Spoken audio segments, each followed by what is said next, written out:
레위기 25장에서 하나님께서는 신년제도와 관련된 각종 세부적인 규정들을 계속 말씀해 주고 계십니다. 신년은 이스라엘 전체의 기업이 원래 상태로 회복되고 또한 이스라엘 백성 중에서 이 종으로 팔린 사람들이 자유를 얻는 회복의 해라고 하였습니다. 이러한 변화는 이스라엘 전체에 거의 혁명적인 변화를 가져왔기 때문에 당연히 이것을 잘 지키기 위해서 이 자세한 규칙들이 있어야 했습니다. 가나안 땅에 처음 들어왔을 때부터 이 각 사람에게 분배되었던 기업의 땅의 경우에는 그 땅의 소유와 경계가 정확히 정해져 있었기 때문에 다시 돌려주는 것이 수월했습니다. 그런데 이러한 기업에 속한 땅들은 모두 이 큰 마을과 도시가 아닌 시골과 교회 지역에 위치한 이 농토들이었습니다. 이러한 기업의 땅 이외에 이스라엘에는 성벽으로 둘러싸여 있는 여러 성읍들이 있었는데 그 성벽 안에는 농사를 위한 땅이 아니라 이 사람이 살기 위한 주택들이 지어져 있었죠. 이러한 성읍과 그 안에 지어진 가옥의 경우에는 처음부터 분배되어진 기업이 아니었고 백성들 각 사람의 이 사유재산에 속해 있었습니다. 물론 이스라엘 백성들은 자신의 모든 소유가 궁극적으로 하나님의 것임을 인정하며 살아야 했습니다.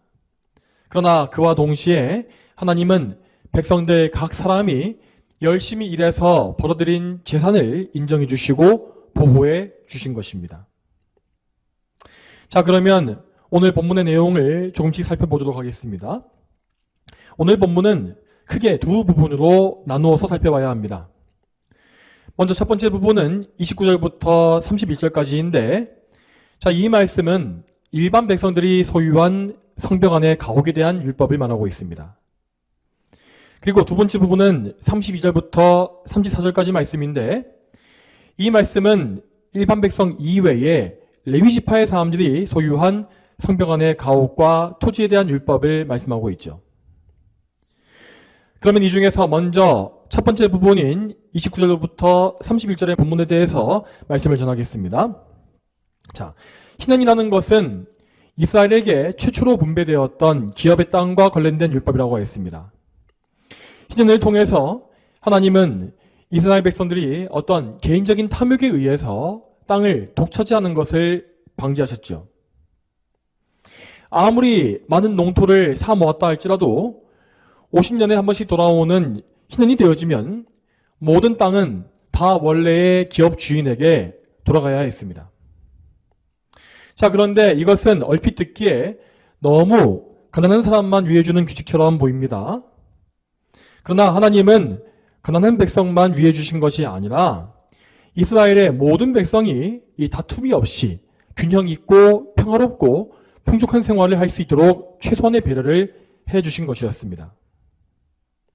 또한 하나님은 이 과정에서 결코 억울한 피해자가 나오지 않게끔 세심한 규정 역시 마련해 주셨죠.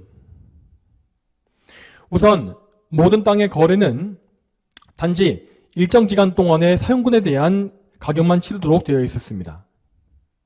그러니까 신년까지 남은 횟수가 적다면 이 땅의 사용권 역시 가격이 저렴했습니다. 그렇기 때문에 땅을 구입한 사람은 신년에 땅을 돌려준다 할지라도 이 금전적인 손실을 크게 볼 일이 없었습니다. 하나님은 이와 같이 모든 이스라엘의 백성들이 부당한 손실을 보지 않게 하시면서도 또한 동시에 모두가 안정된 삶을 살 수 있도록 기업의 땅을 보장해 주신 것입니다. 그런데 여러분, 우리는 이스라엘의 기업에 대한 율법이 어떤 의미인지를 정확히 이해해야 합니다.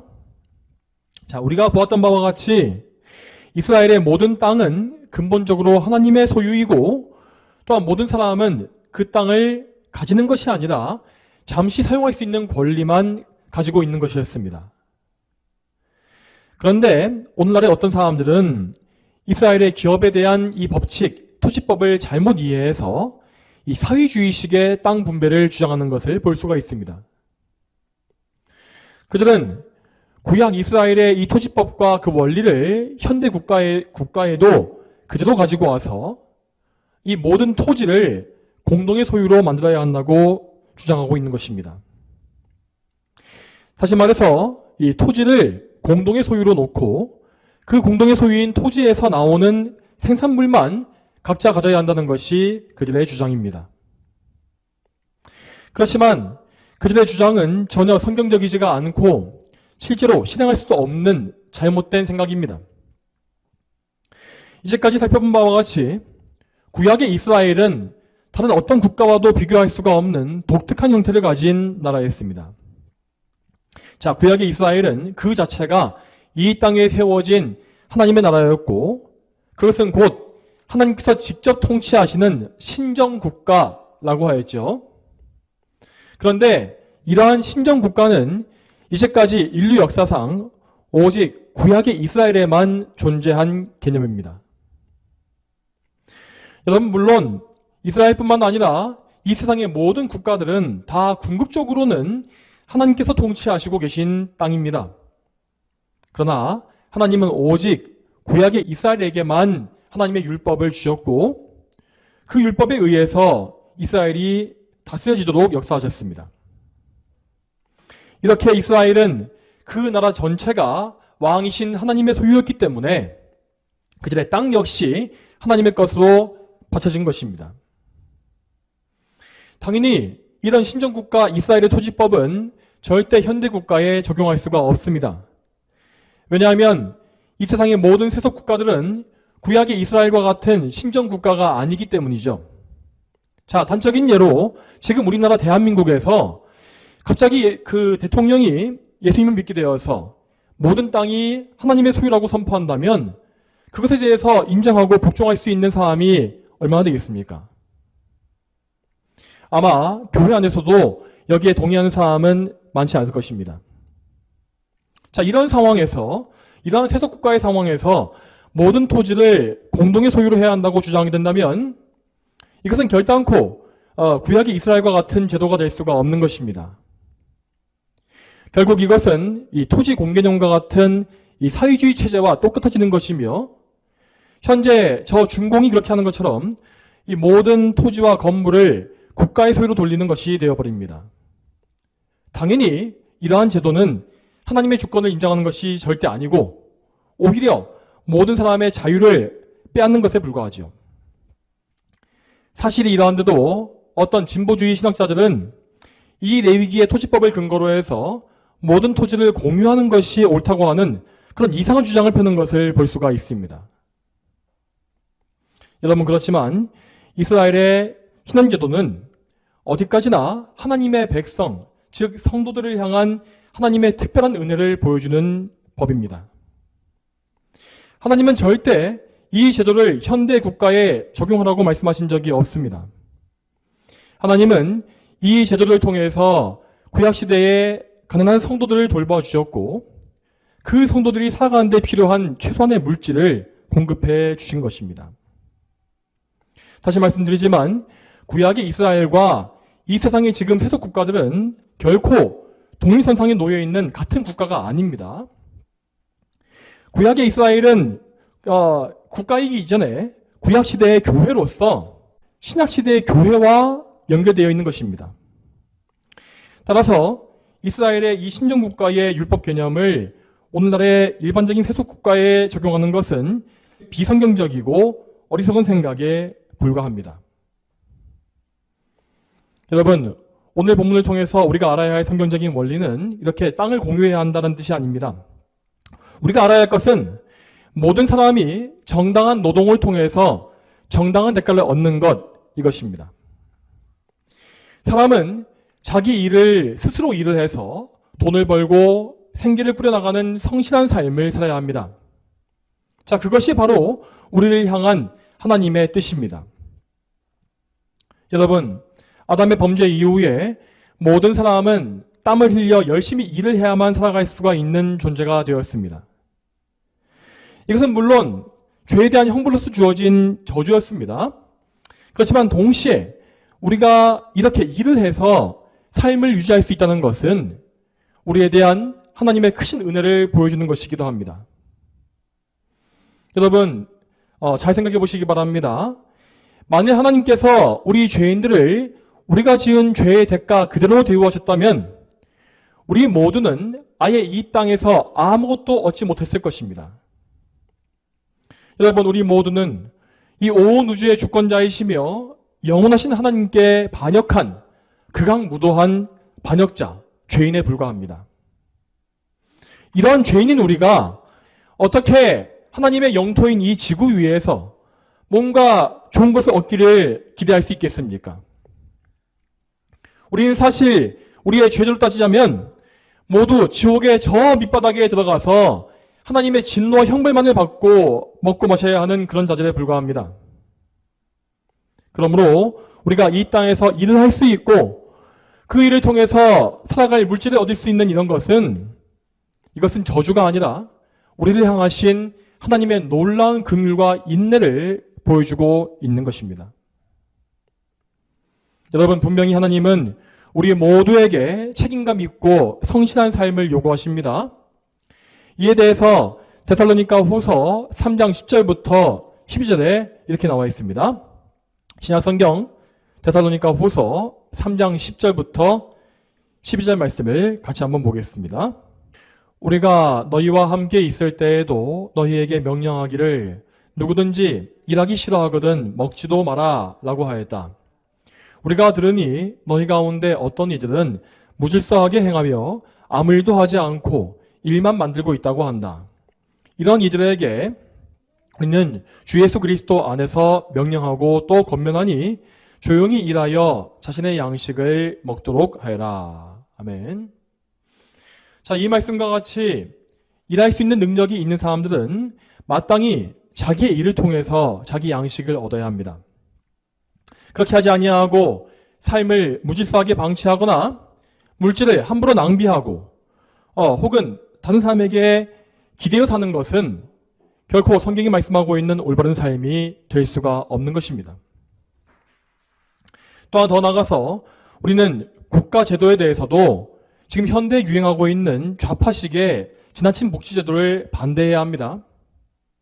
여러분, 국가의 역할이라는 것은 정말로 일을 할 능력이 없는 불쌍한 사람들을 도와주는 선에서 그쳐야 합니다. 그렇지만 오늘날의 보편적인 복지는 국민들로 하여금 일하고자 하는 의욕을 가지지 못하게 함으로써 국가 전체를 병들고 죽게 만들고 있습니다. 여러분, 이 땅의 모든 국가들은 하나님의 질서를 이 땅에 세워가기 위해서 하나님께서 친히 세우신 기관입니다. 그러므로 모든 국가와 정부는 하나님의 뜻에 따라서 모든 사람이 자기의 능력에 따라 열심히 일할 수 있는 질서를 만들고 또한 수호해야 합니다. 이러한 원리를 전제로 해서 오늘 본문의 29절부터 31절을 다시 보게 되면 이 본문은 백성들이 열심히 일해서 얻은 재산을 보호해 주시는 하나님의 그런 뜻을 잘 보여준다고 할 수 있습니다. 먼저 29절을 보게 되면 성벽 안에 있는 가옥들을 파는 일에 대한 법이 나와 있습니다. 성벽 안에 있는 집들은 판지 1년까지만 다시 물을 수 있었는데, 자, 그 이유는 성벽 안에 있는 집들이 이스라엘의 기업의 땅에 포함되어 있지 않기 때문입니다. 그러나 성벽 밖에 있는 시골 지역에 위치한 집들은 모두 기업의 땅 위에 있었기 때문에 희년이 되었을 때에 원래 주인에게 돌아가야 했습니다. 그런데 만일 이스라엘의 희년에 성읍 안과 밖을 막론하고 모든 땅과 모든 가옥이 원래 주인에게 돌아가야 했다면 어떻게 되었겠습니까? 자, 그랬다면 열심히 노력해서 일했던 사람들은 무조건 자기가 얻은 재산을 50년마다 다 빼앗겨야 했을 것이고, 반대로 일을 하지 않은 게으른 사람들은 가만히 있어도 자기 재산을 되돌려받는 그러한 불합리한 일들이 벌어졌을 것입니다. 그렇게 되었다면 우리가 과거 저 공산주의 국가들에서 익히 보았던 것과 같이 아무도 열심히 일을 하지 않는 그런 악한 결과가 나오게 되었겠죠. 그러므로 하나님은 당신의 백성들이 이 탐욕과 게으름, 이 양극단 중에 어느 한쪽으로 치우치지 않게끔 율법을 통하여서 균형을 맞춰주신 것입니다. 오늘 본문의 율법을 통하여서 하나님은 백성들이 노력해서 얻은 집과 재산을 보여주십니다. 그리고 그렇게 하심으로써 모든 백성들이 열심히 일할 수 있는 동기를 부여해 주신 것이라고 볼 수 있습니다. 또한 더불어서 29절과 30절의 이 율법은 이스라엘 안으로 개종해서 들어온 이방인들을 보여주기 위한 목적도 있었습니다. 자, 구약시대에도 비록 소수이긴 했지만 이스라엘 주변의 이방 민족들이 이스라엘 회중 안으로 들어온 경우가 있었습니다. 그들은 하나님의 은혜로서 자기가 섬기던 우상들이 얼마나 악한지를 알게 되었고 이스라엘이 섬기는 여호와만이 유일한 하나님이심을 믿게 된 것입니다. 그래서 그들은 자기 재산을 모두 팔아서 이스라엘 땅으로 이주해 들어왔고 또한 할례에 참여함으로써 이스라엘의 언약 안에 들어오게 되었습니다. 그런데 이러한 이방인들은 가나안 땅에서 분배받은 기업이 없었기 때문에 오직 이 성벽 안에 있는 성읍 안에 있는 가옥만을 소유할 수가 있었죠. 그러므로 만일 신은에 성벽 안에 있는 이 가옥들까지 원래 주인에게 돌려지게 된다면 이 이방인들은 졸지에 갑자기 자기 집을 잃어버리고 길거리로 나앉을 수밖에 없었습니다. 그래서 하나님은 이러한 이방인 회신자들을 보호해주시기 위해서도 그들이 구입한 가옥을 계속 소유할 수 있는 이러한 율법을 허락해 주신 것입니다. 여러분, 이와 같이 하나님은 이 세상의 모든 사람들이 이 땅에 사는 동안에 복되고 평안한 삶을 살 수 있도록 세심하게 돌봐주시는 분입니다. 비록 우리 모두는 하나님께 뭔가를 받거나 요구할 만한 자격이 없는 죄인임에도 불구하고 하나님은 당신의 형상으로 지으신 인간을 항상 긍휼히 여기시는 것입니다. 그분은 가난한 자와 부유한 자들 모두를 공의롭게 대해주시고 그들 모두가 하나님의 뜻을 따라서 서로 사랑하며 살 수 있는 율법을 주셨습니다. 그리고 하나님은 당신의 은혜를 바라면서 나아왔던 이방인들 역시 불쌍히 여기심으로써 그들이 하나님의 집 안에서 함께 살 수 있는 길을 열어주신 것입니다. 이러한 하나님의 은혜는 오늘날에도 변치 아니하고 우리에게 계속 베풀어지고 있습니다. 하나님은 모든 성도들의 아버지로서 당신의 교회와 그분의 자녀들을 항상 보호하십니다. 그리고 그분은 우리의 영혼과 육신에 필요한 모든 것을 세밀하게 공급해주고 계시죠. 또 더 나아가서 하나님은 모든 불신자들에 대해서도 그들의 육신에 필요한 것들을 공급해 주시는 분입니다. 그러므로 우리는 이러한 하나님의 은혜를 신뢰하면서 우리의 모든 필요를 그분께 구하고 또 받을 수 있어야 합니다. 또한 더 나아가서 우리는 하나님의 뜻 안에서 우리의 일을 성실하게 행하는 그러한 믿음의 삶을 충성되게 살아야 하는 것입니다. 자, 그러면 다음으로 32절부터 34절의 말씀을 계속 보겠습니다. 이 말씀 다시 한번 읽어보겠습니다. 32절부터 34절의 말씀 다시 한번 읽어보죠. 레위 사람들의 성읍들, 곧 그들이 소유한 가옥들은 레위 사람들이 언제라도 물을 수 있다. 레위 사람이 물으지 않았다 하여도 그 팔린 가옥과 그가 소유한 성읍의 가옥은 신은에 돌려주어야 한다. 이는 레위 사람 성읍들의 가옥은 이스라엘 자손 중에서 그들의 소유이기 때문이다. 그러나 그들의 성읍들 주변의 밭은 그들의 영원한 소유이기 때문에 팔지 못한다. 여기에서는 레위인이 살고 있는 집과 땅에 대해서 예배적인 규정이 나오고 있습니다. 레위 지파의 사람들은 태어날 때부터 하나님을 섬기기 위해서 택함받은 사람들이었습니다. 그들은 이스라엘의 모든 장자들, 첫째 아들들을 대신해서 하나님의 소유로 구별되었다고 나와 있습니다. 자, 그렇기 때문에 레위인들은 기업의 땅에서 농사를 짓는 것이 아니라 성전과 성막의 사역을 통하여서 생계를 유지해야 했습니다. 자, 이에 대해서 민수기 18장 20절과 21절 말씀을 같이 보겠습니다.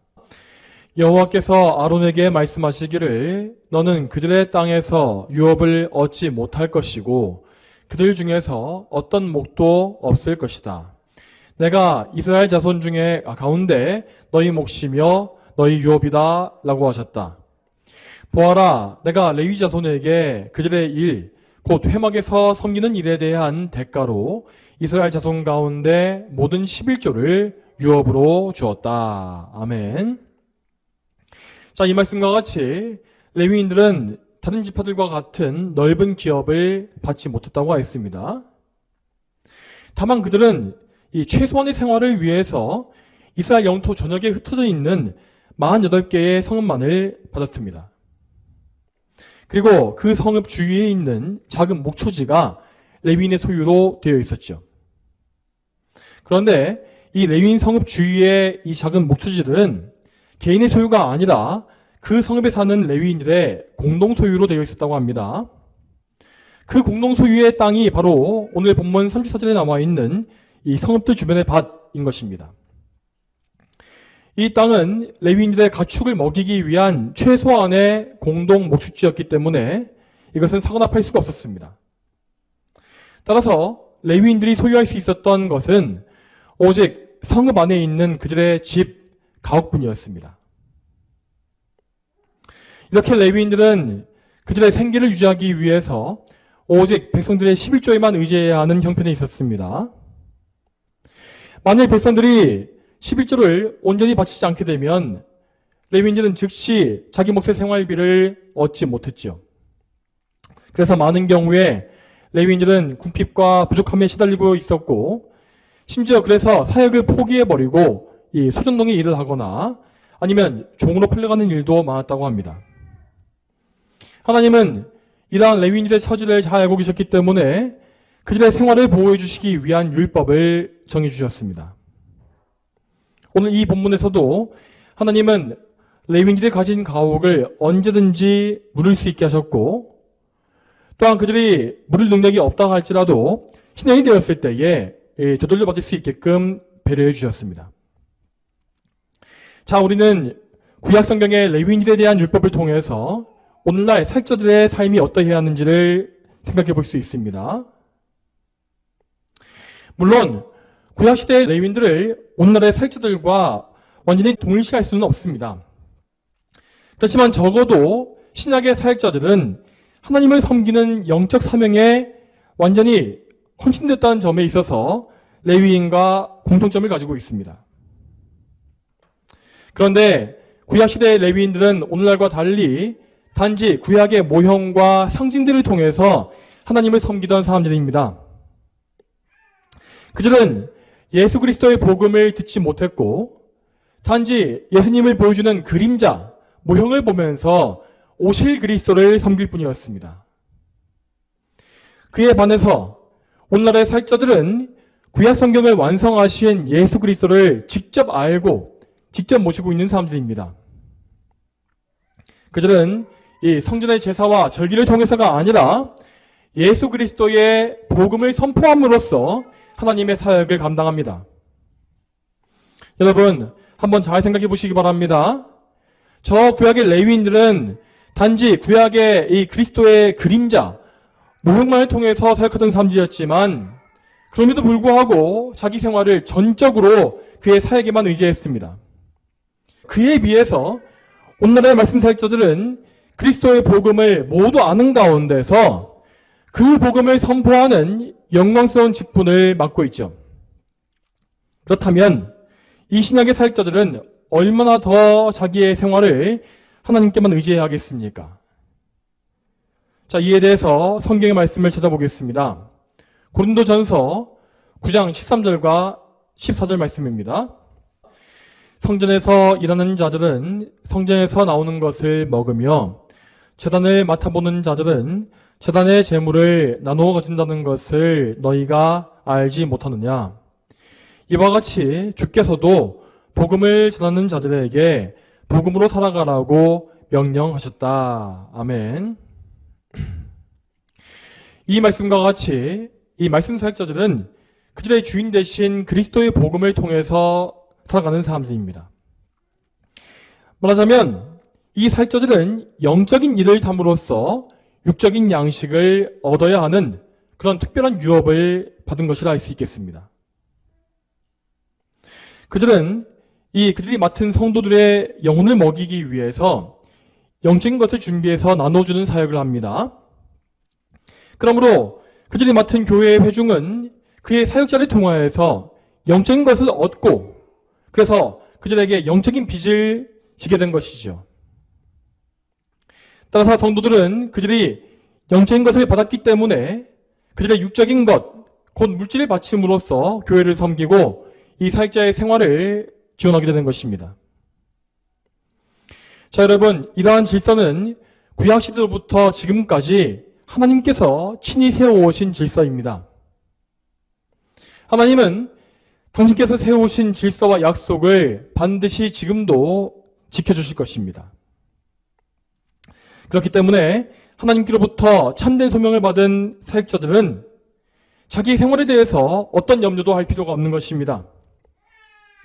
비록 그에게 맡겨진 회중이 적고 사역지가 너무나 척박할지라도 그는 그저 하나님께만 집중하고 하나님을 기쁘시게 하는 일에만 힘쓰면 되는 것입니다. 그가 정말로 사력을 다해서 하나님만 찾고 참된 말씀 선포와 기도와 전도에 힘쓰고 있다면 하나님은 분명히 그와 그의 가족의 생계를 책임져 주실 것입니다. 왜냐하면 하나님은 당신의 일꾼들에게 합당한 품삯을 베풀어 주시는 선하신 주인이기 때문입니다. 그런데 만일에 사역자가 정말로 성경적으로 사역에 열심을 내었고 말씀과 기도에 전무했음에도 불구하고 하나님께서 그 생활의 길을 끝까지 열어주지 아니하신다면 그러한 사역자는 자기의 사명이 여기까지라고 생각하고 하나님께 새로운 길을 구하는 것이 맞습니다. 이건 역시 하나님의 주권에 자신을 맡기는 사역자의 소명인 것입니다. 그렇지만 대부분의 사역자들은 이렇게 하나님의 주권에 모든 것을 맡기지 못하는 경우가 많습니다. 그래서 그들은 어떻게든 사역을 유지하면서 다른 일들을 거기에 첨가하는 것입니다. 그들은 이 사람들을 예배당에 끌어모을 수 있는 세속적인 사역 방식과 기술을 사용하며 불신자들의 흥미와 관심을 유발하려고 합니다.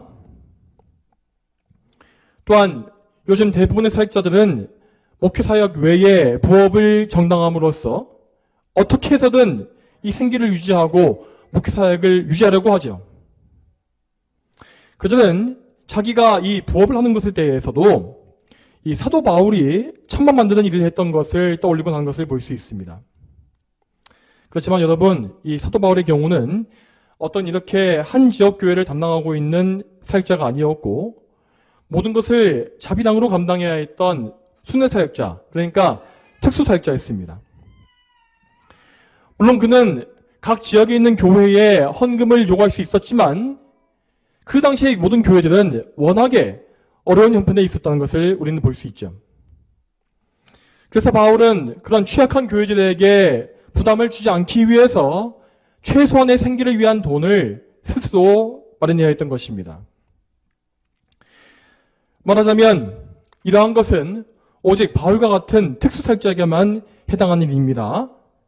자, 바울 이외에 이러한 경우 이외에 모든 일반적인 사역자들은 자기가 맡은 사역지를 통해서 생활해야 하고 또한 하나님의 손에서 나오는 것을 의지하면서 사는 것이 옳습니다. 자, 그러면 이제 마지막으로 오늘 말씀에서 우리의 실제 생활에 좀 더 깊이 있게 적용할 수 있는 것을 생각해 보겠습니다. 오늘 본문의 앞부분에서 우리는 모든 성도들이 자기의 일을 열심히 하면서 생계를 유지한다는 사실을 보았습니다. 자, 여러분, 그렇다면 우리는 어떤 동기에 의해서 우리의 일을 이렇게 열심히 해야 하는 것이겠습니까? 자, 단지 우리의 목적이 우리의 생활, 생계 유지에만 있다면 우리는 쉽게 목적을 잃어버리고 지쳐 쓰러지게 될 것입니다. 그러므로 우리는 우리의 생활, 생업에 있어서도 하나님과의 관계를 먼저 생각해야 합니다. 여러분께서는 여러분이 가진 직업에 대해서 어떤 생각을 가지고 계십니까? 여러분이 잘할 수 있는 일이 그 일밖에 없기 때문에 그 직업을 갖고 있는 것입니까? 아니면 그냥 어쩌다 보니까 그 직업을 가지고 지금까지 하게 된 것입니까? 여러분, 우리 성도들은 우리의 직업을 하나님께서 친히 우리에게 맡겨주신 소명, 곧 부르심으로 인식해야 합니다. 이러한 개념을 직업 소명이라고 부르는데, 이것은 마틴 루터와 존 칼빈과 같은 종교 개혁자들이 공통적으로 주장해왔던 중요한 사상입니다. 여러분, 소명이라고 하는 것은 저와 같은 말씀 타격자만 받는 것이 아닙니다. 모든 성도들은 그들이 어떤 일을 하면서 살아가든지 그 일이 곧 하나님께서 친히 주신 소명임을 알고 감당해야 하는 것입니다. 우리 성도는 삶의 모든 자리에서 그리스도와 연합되어 있는 사람들이며 또한 그리스도를 통해서 하나님 앞에서 살고 있는 사람들입니다. 따라서 우리는 무엇을 하든지 그것을 하나님께 하는 것과 같이 우리의 몸과 영혼을 다해서 충성을 다해 행해야 하는 것입니다. 비록 이 세상에서 우리의 직업이 어떤 귀한 대접을 받지 못한다 할지라도 그것은 우리에게 아무 상관이 없습니다. 우리가 믿음을 가지고 우리의 일을 하나님께 바친다고 하는 마음으로 일한다면 그것은 곧 하나님을 위해 행하는 영광스러운 직분이 되는 것입니다. 또한 우리는 이러한 믿음을 가지고서 우리 주변의 사람들에게도 성도의 소명이 무엇인지를 증거할 수 있어야 합니다. 설령 우리 주변의 동료들이 모두 다 일을 대충 하고 거짓말을 하며 적당히 일을 하는 것에만 만족한다 할지라도 우리는 그들의 태도와 상관이 없이 우리의 직무에 홀로 최선을 다해야 하는 것입니다. 그러면 언젠가 그들은 우리의 행동에 대해서 궁금증을 가질 것입니다. 도대체 무엇 때문에 이러한 일을 그렇게 열심히 하는 것인가? 라는 질문을 하는 것이죠.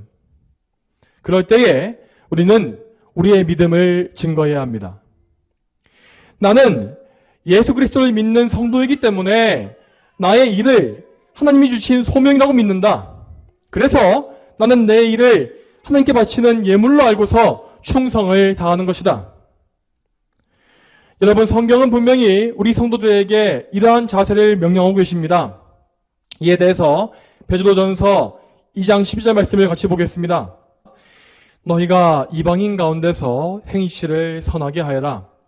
이는 그들이 너희를 악을 행하는 자들이라고 비방하다가도 너희의 선한 행위들을 보고 하나님께서 돌아보시는 날에 그분께 영광을 돌리게 하려는 것이다. 아멘. 자, 이 말씀과 같이 우리 성도들의 남다른 태도와 충성심은 이 세상 사람들에게 이 조롱의 대상이 될 수가 있습니다.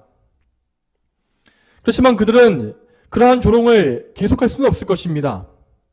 왜냐하면 하나님은 분명히 우리 성도들을 통해서 영광받기를 원하시기 때문입니다.